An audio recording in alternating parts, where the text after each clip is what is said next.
Thank you, Salim Sahab. Your poetry has indeed brought a new and profound energy in the celebration. Prophet Muhammad sallallahu alaihi wasallam said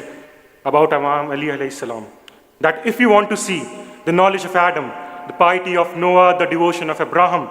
the aura of Moses, and the services and the substance of Jesus, you should see the bright face of Ali. Now, I would like to call upon the founder of Sufi Peace Movement, a socio-political analyst, media consultant, debater, orator, anchor. He has done his PhD in the field of Sufism. Guest faculty at Jawaharlal Nehru University, Delhi. Participated in international conferences at UNESCO headquarters and has been promoting peace amongst nations. We welcome him to share his enlightening thoughts with us, Dr. Hafizur Rahman Sahab.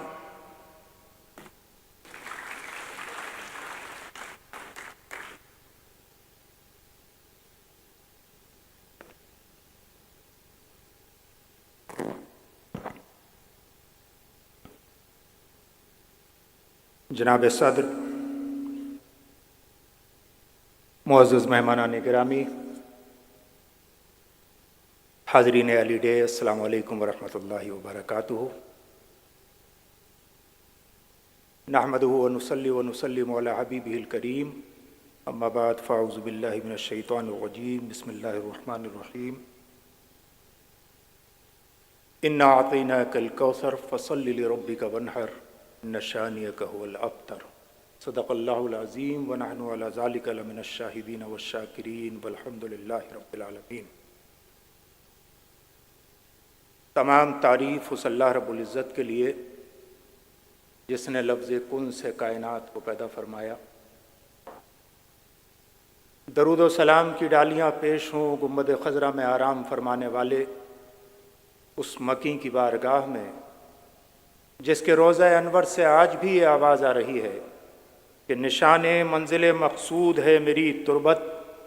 نشان یہ چھوڑتا ہوں اہل کارواں کے لیے۔ افتخار عارف نے بہت ہی خوب کہا تھا کہ مدینہ و نجف و کربلا میں رہتا ہے، مدینہ و نجف و کربلا میں رہتا ہے، دل ایک طرح کی آب و ہوا میں رہتا ہے، دل ایک طرح کی آب و ہوا میں رہتا ہے۔ درود پہلے بھی پڑھتا ہوں اور بعد میں بھی، درود پہلے بھی پڑھتا ہوں اور بعد میں بھی، اسی لیے تو اثر بھی دعا میں رہتا ہے۔ تو ایک مرتبہ زوردار طریقے سے آپ نبی اور آل نبی پر صلوات پیش کریں۔ اللہم صلی وسلم علی سیدنا مولانا محمد معدن الجود والکرم وآلہ وبارک وسلم صلاۃ وسلام علیک یا رسول اللہ۔ میرے لیے انتہائی خوش نصیبی اور اعزاز کے لمحات ہیں یہ کہ میں صرف بر صغیر کی ہی نہیں بلکہ پوری دنیا کی ایک ایسی درسگاہ میں اس وقت کھڑا ہوں جس درسگاہ نے اپنے دروازے لوگوں کے لیے صرف تعلیم کے لیے ہی نہیں کھولے، بلکہ جس دن سے یہ درسگاہ قائم ہوئی ہے اس وقت سے لے کے آج تک یہاں تعلیم کو تہذیب کے ساتھ آگے بڑھایا گیا ہے، اور پوری دنیا میں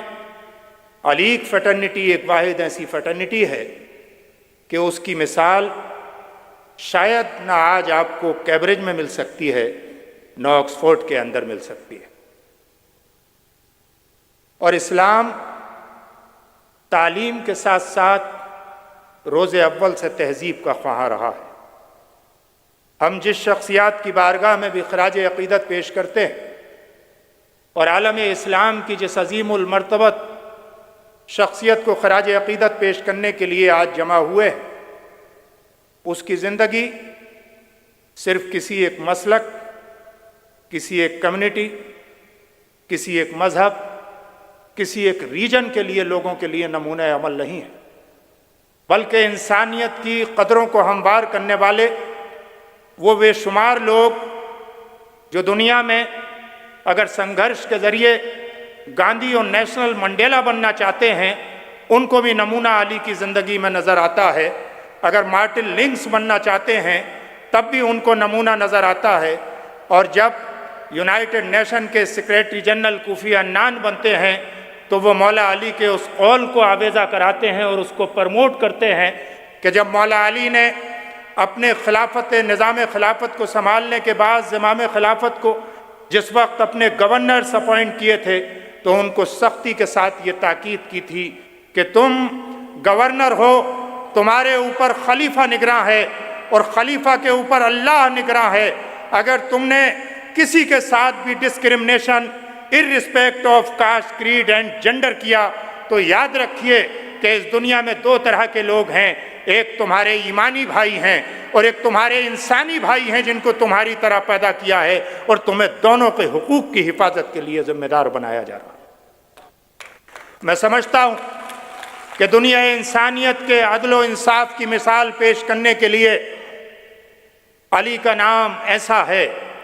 کہ اگر ہم علی کی بہادری کا ذکر نہ بھی کریں، اگر ہم ذوالفقار کا ذکر نہ بھی کریں، اگر ہم مارکوں میں علی کی کامیابی کا ذکر نہ بھی کریں، اگر ہم علی کی قناعت کا ذکر کریں، اگر ہم علی کے صبر کا ذکر کریں، اگر ہم علی کی قربانیوں کا ذکر کریں تو علی نے قربانی صرف مارکوں میں ہی نہیں دی ہے، علی نے فتح کے جھنڈے صرف مارکوں میں ہی نہیں گاڑے ہیں، بلکہ اگر علی نے ایک طرف خیبر فتح کر کے اپنی بہادری کے جھنڈے گاڑے ہیں، اگر علی نے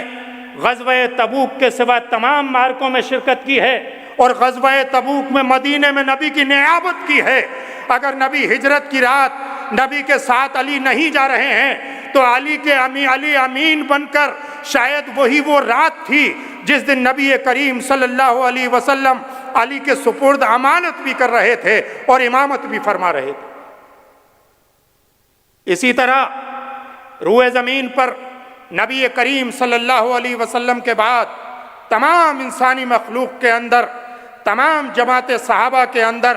تمام اہل بیت کے اندر یہ اعزاز بھی صرف مولا کائنات کو حاصل ہے کہ جن کو پڑھانے والا اس روئے زمین پر کوئی دوسرا استاذ نہیں ہے. جس طرح نبی نبوت کے محور پر گردش کرتا ہوا پیدا ہوتا ہے کہ نبی کے اگر 40 سال کی زندگی کو دیکھیں تو پیدائش سے لے کے اعلان نبوت پر تک کوئی لمحہ ایسا نہیں ہے جس میں نبی نے اس محور پہ چلے ہوں جو نبوت سے ٹکراتا ہوا نظر آتا ہو، بلکہ اعلان نبوت تو 40 سال کی عمر میں کر رہے ہیں، لیکن نبی پیدائش سے لے کے دائی حلیمہ کی گود میں دودھ پی رہے ہیں تب نبوت کے محور پر گردش کر رہے ہیں. اگر آپ 25 سال کے شباب میں دو شوہروں سے بیوہ خاتون حضرت خدیجہ سے شادی کر رہے ہیں تب نبوت کے محور پر گردش کر رہے ہیں. اگر صادق و امین کا خطاب حاصل کر رہے ہیں تب نبوت کے محور پر گردش کر رہے ہیں. اگر حجر اسود کو خانہ کعبہ میں نصب کر رہے ہیں تب عدل و انصاف کے تقاضوں کو پورا کرتے ہوئے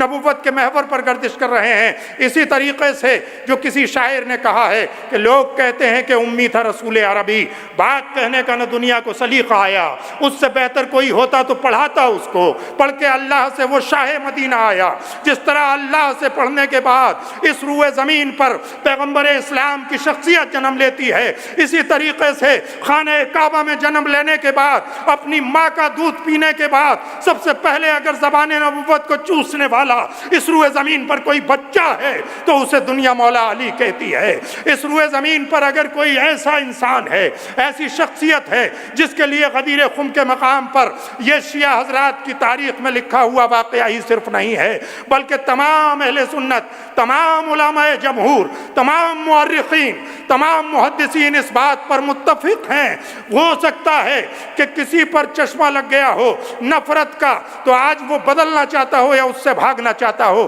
کہ نبی نے کہا تھا کہ من کنت مولا ہوں فعلی مولا، جس کا میں مولا ہوں اس کا علی مولا ہے. اور اگر نبوت سے نبی سے محبت کا پیمانہ پر رکھنا ہے تو نبی نے کہا کہ جس کا میں دوست ہوں اس کا علی دوست ہے. جو مجھ سے محبت کرے گا وہ علی سے محبت کرے گا، جو مجھ سے نفرت کرے گا جو علی سے نفرت کرے گا وہ مجھ سے نفرت کرتا ہوگا۔ اب اگر محبت کی، نبی کی محبت کو جانچنا ہے اور پرکھنا ہے کہ کون نبی سے عشق کرنے والا ہے اور کون نبی سے سچی محبت کرنے والا نہیں ہے، تو اسے ٹیسٹ کرنے کے لیے علی ٹیسٹنگ پوائنٹ ہیں۔ علی کا نام لے لیجئے، اگر اس کے چہرے پہ مسکراہٹ آ جائے تو سمجھ لیجئے عاشق رسول ہے، سمجھ لیجئے۔ اور اگر اس کے چہرے پہ مسکراہٹ نہ آئے، اگر اس کا چہرہ بجھ جائے تو سمجھ لیجئے کہ وہ اپنے دور کا کوئی بھی نائک یا نالائق ہو سکتا ہے، جو کسی قاتل حسین کو معاذ اللہ صحابی کہے، لیکن اس کا تعلق نبی اور اہل بیت سے نہیں ہو سکتا۔ آج یہی وہ اولادیں، مجھے ہمیشہ اس کمائیگی کا احساس رہا کہ جس انسٹیٹیوشن میں آج میں گفتگو کا پہلی بار شرف حاصل کر رہا ہوں، اس میں طالب علم تو نہ ہو سکا، لیکن میں نے کسی بھی طرح سے اس رشتے کو مضبوط کرنے کے لیے اگر اپنا روحانی مرشد چنا تو اسی ادارے سے سید پروفیسر محمد امین باریلوی صاحب جیسی شخصیت، اگر بہترین دوست چنا جس کے ذریعے سے میں نے پہلی بار طالب علمی میں اس یونیورسٹی کو دیکھا تھا، اور آج یہ میرے لیے اعزاز کی بات ہے کہ وہ صرف اس پروگرام میں شرکت کرنے کے لیے ڈاکٹر احمد مجتبیٰ صاحب یہاں پر موجود ہیں۔ اور اگر میں یہ کہوں کہ اسٹیج پر میرے احباب میں جس طرح پروفیسر جناب نیر عباس صاحب اور احمد مجتبیٰ صاحب، جن کا تعلق ادب سے اتنا گہرا ہے کہ ان کے سامنے گفتگو کرنا اتنا مشکل ہے کہ بقول پروین شاکر کہ یہ کس کا سامنا کرنے سے حرف لرزاں ہیں، سخن شناسوں میں یہ کون با کمال آیا۔ لہٰذا آج میں اپنے آپ کو یہ سمجھتا ہوں کہ اس یونیورسٹی میں آنے کے بعد جس میں ہمارا ڈریم رہا کہ کاش ہم بھی یہاں کے طالب علم ہوتے، اور پھر میں جب رشتہ ازدواج میں بنا تو اتفاق سے جو میرے فادر ان لا ہیں وہ بھی یہیں کے، تو میرے روحانی فادر بھی یہاں کے استاذ رہے، میرے فادر ان لا بھی یہاں کے طالب علم رہے، اور میرے مربی دوست جو یہاں کے طالب علم بھی رہے اور یہاں کے استاذ بھی ہیں۔ میں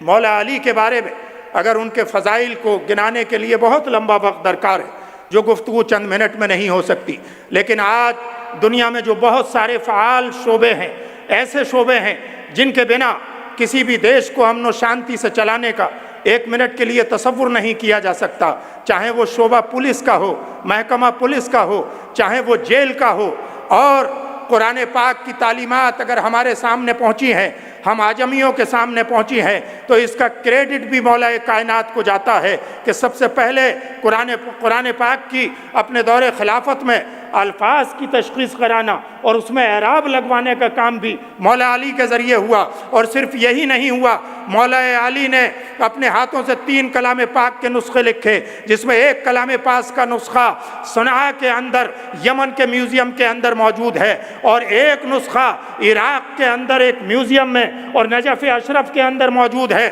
اور الحمدللہ میرا تعلق بھی جوہر کے اس شہر سے ہے جہاں رضا لائبریری موجود ہے، جس میں تیسرا نسخہ مولا علی کے ہاتھوں کا لکھا ہوا رضا لائبریری رامپور کے اندر موجود ہے، اور الحمدللہ میں نے اس کو کچھ سال پہلے دیکھنے کا شرف بھی حاصل کیا۔ یہ 3 نسخے مولا علی کے۔ اب مولا علی کی اگر علمیت کی بات ہو، مولا علی نے عربی میں کہا تھا کہ رضینا قسمت الجباری فینا لنا علم وللجہال مالو فإن المال یفنى عن قریب وإن العلم باق لا یزال، کہ ہم اللہ رب العزت کی تقسیم پر راضی ہو گئے، بے شک ہمارے لیے علم ہے اور جاہلوں کے لیے مال ہے، اور مال القریب فنا ہونے والا ہے لیکن علم کبھی فنا نہیں ہوگا۔ بارہا اس حدیث کو کوٹ کیا جاتا ہے کہ انا مدینۃ العلم والی بابوہا، اور اس کو دوسرے انداز سے روایت میں یہ بھی آیا ہے کہ انا مدینۃ الحکمہ والی بابوہا۔ لہذا علم کے اعتبار سے اگر اس کا ترجمہ کیا جائے یا حکمت کے اعتبار سے ترجمہ کیا جائے تو دنیا جتنی بھی ترقی کرتی رہے گی، ستاروں پر کمند پھینکتی رہے گی، سائنٹیفک انوینشن جب بھی ہوتے رہیں گے، مولا علی کا کنٹریبیوشن اس میں شامل ہوتا رہے گا، اس لیے کہ جتنے بھی علوم نبی کریم صلی اللہ علیہ وسلم کے پاس تھے، مولا علی نے فرمایا تھا کہ اگر میں قرآن کی تفسیر کرنے کے لیے بیٹھوں تو میرے ہاتھ کی لکھی ہوئی تفسیر سے 7 اونٹ لگ جائیں گے۔ اور کہا پورا قرآن کیا، اگر الحمد کی قرآن میں جتنے علوم ہیں وہ سورہ فاتحہ کے اندر موجود ہیں، اور سورہ فاتحہ کے اندر جو علوم ہیں وہ بسم اللہ کے اندر موجود ہیں، اور بسم اللہ کے اندر جو علوم ہیں وہ بسم اللہ کی با کے اندر موجود ہیں، اور با کے اندر جو علوم ہیں وہ با کے نقطے کے اندر موجود ہیں، اور علی نے کہا تھا کہ وہ با کا نقطہ میں ہوں۔ یہ علی کا کمال ہے، اس لیے کہا کہ علی ملک کا شہر ہیں، نبی علم کا شہر ہیں، اور علی اس کا دروازہ ہیں۔ اب اگر علم میں انٹری کرنا چاہتے ہو تو علی سے بغض چھوڑنا ہوگا، علی سے محبت کرنی ہوگی۔ اگر سائنس میں ترقی کرنا چاہتے ہو تو علی سے محبت کرنی ہوگی۔ اگر روحانیت میں ترقی کرنا چاہتے ہو تو علی سے محبت کرنی ہوگی۔ ہم 4 اماموں کے ماننے والے لوگ اہل سنت میں، چاہے وہ امام اعظم ابو حنیفہ کو مانتے ہوں، چاہے امام مالک کو مانتے ہوں، چاہے امام حنبل کو مانتے ہوں، چاہے امام شافعی کو مانتے ہوں، ذرا پوچھ کے بتاؤ کہ ان چاروں میں کون سا امام ایسا ہے جو ڈائریکٹ یا انڈائریکٹ حضرت امام جعفر صادق کا شاگرد نہیں ہے؟ یا تو امام جعفر کے شاگرد ہیں یا ان کے شاگردوں کے شاگرد ہیں۔ تو روئے زمین پر شریعت چل رہی ہے تو مولا علی کے گھر سے چل رہی ہے، طریقت چل رہی ہے تو مولا علی کے گھر سے چل رہی ہے۔ 4 سلسلے ہم اہل سنت میں ہیں، سلسلہ نقشبندیہ، سلسلہ قادریہ، سلسلہ چشتیہ، سلسلہ سہروردیہ۔ اس میں سوائے سلسلہ نقشبندیہ کے کوئی سلسلہ ایسا نہیں جو مولا علی کے بنا چلتا ہو۔ اس لیے اگر امامت چلی ہے تو علی کے گھر سے چلی ہے، ولایت چلی ہے تو علی کے گھر سے چلی ہے۔ اس لیے اپنا ذہن صاف کر لیں، علی کو تیسرے اور دوسرے خلیفہ، چوتھے اور 5ویں خلیفہ اس چکر میں مت پڑیے۔ اس لیے کہ علی کے سیکریفائس کو دیکھیے، حضرت عمر نے فرمایا تھا کہ اگر علی نہ ہوتے تو عمر ہلاک ہو جاتا۔ اس لیے حضرت علی اس وقت بھی قاضی القضات تھے۔ حضرت یہ فیصلہ تو اس وقت ہو گیا تھا کہ حضرت علی سب سے بڑے عالم ہیں۔ جب خانہ کعبہ میں پیدا ہونے کے بعد پیغمبر اسلام نے اپنی زبان چسوائی تھی ان کو، تو ان علوم کو ٹرانسفر کر دیا گیا تھا، اور امامت کا فیصلہ ہجرت کی رات میں ہو گیا تھا۔ اور اس کے بعد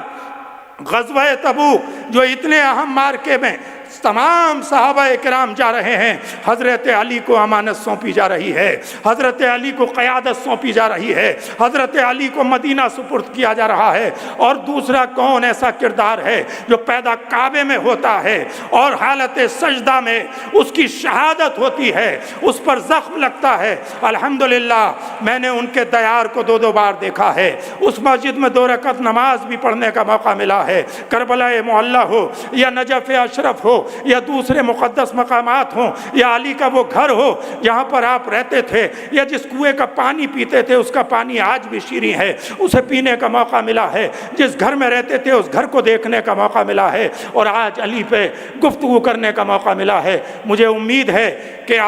ہم حضرت علی کے ساتھ حضرت علی کو سمجھنے، اور ان کی شخصیت ایسی ہے کہ نہ صرف یہ کہ وہ حق و باطل کے اندر افتراق پیدا کرتی ہے اور لکیر کھینچتی ہے، بلکہ انسانیت کی بنیادوں پر چلنے کے لیے کسی بھی مذہب کے ماننے والے ہوں، کسی بھی ملک میں رہنے والے ہوں، ان کو ایک ایسا آئیڈیل نمونہ ضرور دیتی ہے۔ اور پیغمبر اسلام کے تمام علوم و معرفت کی وارث اگر کوئی شخصیت بعد پیغمبر ہے تو وہ مولا علی ہے۔ ہمیں اس میں کہنے میں کوئی سنکوچ نہیں ہونا چاہیے۔ اور جس آیت کریمہ کو سورہ مبارک کو میں نے تلاوت کیا، اس کے بہت سارے شان نزول بتائے جاتے ہیں، جس میں ایک شان نزول تو یہ ہے کہ جب حضور کے بڑے صاحبزادے کا انتقال ہوا اور حضور مغموم رہنے لگے تب وہ نازل ہوئی۔ دوسری مراد اس سے خیر کثیر ہے، اور تیسری مراد اس سے نبی کی آل ہے، جس آل کی برکت کے لیے آج روئے زمین پر کوئی اپنے آپ کو ابو جہل ابو لہب کی اولاد کہلانے کے لیے تیار نہیں، یزید کی اولاد کہلانے کے لیے تیار نہیں، عتبہ اور شیبہ کی اولاد کہلانے کے لیے تیار نہیں، لیکن قاتلان حسین کا اور قاتلان اہل بیت کا تو نام و نشان مٹ گیا، لیکن روئے زمین پر دنیا کا کوئی خطہ ایسا نہیں ہے جہاں علی کا نام لینے والا، علی کی اولاد کہلانے والا یا علی کے سے اپنا نسب نامہ جوڑنے والا موجود نہ ہو۔ یہ اس نسل کی برکت ہے، اس لیے کہ قرآن میں فرما دیا گیا تھا انا اعطیناک الکوثر فصلی لربک وانحر ان شانئک ھو الابتر۔ اللہ رب العزت کاش مجھے بھی اور آپ حضرات کو بھی اپنی محبت کو اپنے نبی کے ساتھ ظاہر کرنے، مولا علی کے دامن کو مضبوطی سے پکڑنے، ان کی اقدار کو سمجھنے، ان کی انسانی اور علمی اور عملی اقدار کو آگے بڑھانے کی توفیق عطا فرمائے۔ وآخر دعوانا ان الحمدللہ رب العالمین۔ بہت بہت شکریہ۔ السلام علیکم۔